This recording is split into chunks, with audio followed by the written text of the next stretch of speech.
what are some realistic expectations for Liverpool entering the season?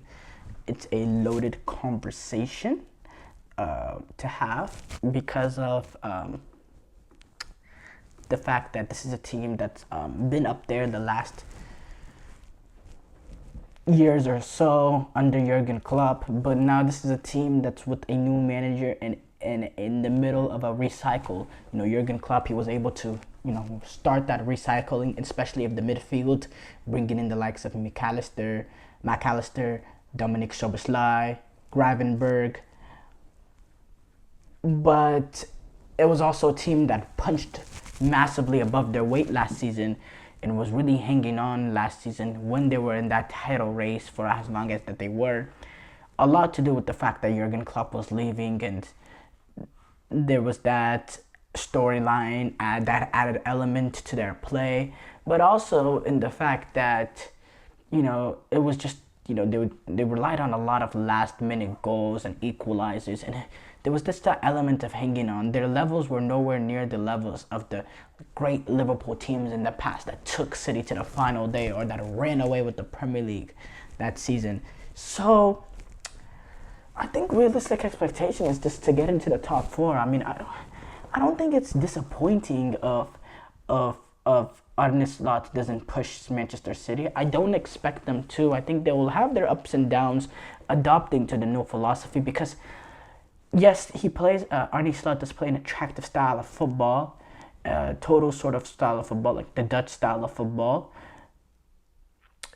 But it's not exactly like Jürgen Klopp. Jürgen Klopp, they play heavy metal football. They press high, and that's their main form of creativity. There is an element of having more creativity within this with this Arne Slot system. That's how they Feyenoord would play. It wasn't the extreme press high 99 miles per hour football. It was this is more possession oriented and being able to break down the defense and also pressing high and winning the ball high and all that. Don't get me wrong, but not to the extent of the gegenpress that we know that we've seen for many years with this Liverpool team under Jürgen Klopp. I think he has a lot of decisions he needs to make. Number one, we've seen the way Trent Alexander-Arnold has been handled with two managers, with Jürgen Klopp and Gareth Southgate. We get to see the viewpoint in how Arne Slot views him. Now, obviously, I expect Arne Slot to view him in the Jürgen Klopp sort of way, that he's a right back and he's a brilliant right back, and will work around his defensive deficiencies. We'll work around it. Right, but I still want to see, I still want to see if he does have that full backing for Trent Alexander-Arnold playing that, right back role. The midfield. How does the midfield continue to evolve? Dominic Szoboszlai, he had a very up and down season, a lot of downs. If he's able to take that next level, and if Arne Slot can continue where Jürgen Klopp started and continue to gel this midfield into being able to also progress the ball, but also be able to keep the ball and to work to get McAllister to fit in with Szoboszlai and to have that midfield playing at a top level, because they're it was you looking at it from objective point of view. It was some good signings, and they played some really good football.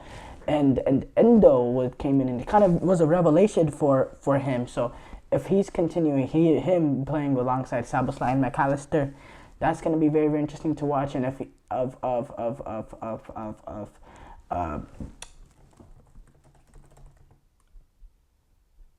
Arne Slot can get more of a tune out of Gravenberg than what Jürgen Klopp was able to do. This is a 22-year-old. Keep in mind, he did have a disappointing, stint at Bayern. Didn't get off to what we expected him to do. But now at Liverpool, he had his ups and downs last season. Can he get off to a good start? Can Arne Slot fit him into that midfield role and play him with Endo, with McAllister, with Dominic Szoboszlai? Can we see more of that goals that we've seen from Dominic Szoboszlai in the past? Can he show his capacity to get goals and he can continue to gel that midfield? And then the front three, it's just him being able to balance Mohamed Salah. He has some up and downs last season. He had a good start to the season, but dwindled through the end of the last season. If he's able to blend in Salah's experience and ability with the likes of Luis Diaz, Diego Jota, Darwin Nunez, and how can he fix this issue that Darwin Nunez has of not being efficient enough in front of goal? How can Arne Slot work around that? If this is the thing, Darwin Nunez can't get coached how to finish. So this is the thing Darwin Nunez needs to solve, and it's important because he can be a big factor for this Liverpool team. And this is Darwin Nunez and Luis Diaz that are coming off too. Rather, Darwin Nunez had a good start to the Copa America, but as the quarterfinals came, there was still a lot of opportunities that he was missing. Darwin Nunez and Luis Diaz, these are two players that are coming off not the best of Copa Americas. Their teams were able to do good and reaching the semifinal and final, but individually, not to the like Darwin Nunez. I think that's a little harsh in the fact that he had a really good group stages, but in that Brazil game and in that Colombia game, he was not good enough, and there was multiple opportunities like Colombia game that he missed, and it was like kind of showing the same bad signs that he had at Liverpool. So can Arne Slot get those players playing at those sort of levels? Can he fit in Diego Jota in as well? There's a lot of questions that Arne Slot is gonna have to answer throughout the season. There's no arguing that, and I'm fascinated. I'm fascinated to see how this works, and I think expecting similar levels from what we saw from Jürgen Klopp's Liverpool, I think is very, very unfair.